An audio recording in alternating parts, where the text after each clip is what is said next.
Commode લઈને આવેલો છું આ માર્કેટમાં એનો 500 રૂપિયાનો એન્ડ છે. ગઈ શનિવારે હું આવ્યો હતો મારે ટાંગા લઈ અને 2000 હતા, આજ 500 રૂપિયા આપ્યા. ખેડૂત કરે તો શું કરે? એક બાજુ વરસાદનું નુકસાન છે. 500 રૂપિયા તો મજૂરી છે એક મજૂરની. ડાંગર આશરે 40 પોણ જેવી છે. શું પેલા ભાવ હતો?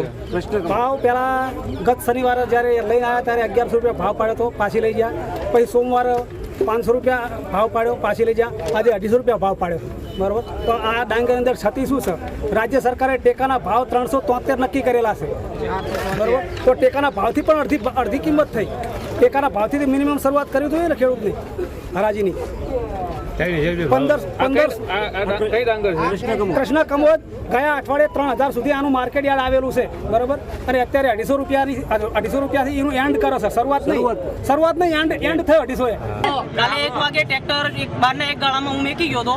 સવારે આવીને ચેક કર્યું તો ડાંગર 8 થી 10 મણ જેવી ચોરી થયેલી હતી. ફૂલ ટ્રેક્ટર હું વચ્ચે ઊભું રાખી અને ડાંગર ખસેડીને આવ્યો છું. પાછળ પાટિયા ઢોળાતી હતી, ખસેડીને આવ્યો છું. હાલમાં જોયું તો આટલો ડાંગરની અંદર ખાડો છે. અત્યારે હાલમાં મેં વિડીયો ઉતાર્યો છે ટ્રેક્ટરમાં. ચેરમેનને ફોન કર્યો, ચેરમેને કંઈ કીધું નહીં. પછી પંકજભાઈ કોઈક કરીને છે કે હવે પછી નહીં થાય, કેમેરા મેં લાવશું એવું બધું કીધું. હાલે જે કર્યું એનું શું, મારું જેવું નુકસાન થાય એનું શું? કે તો હવે પછી નહીં થાય એવું કહ્યું મને.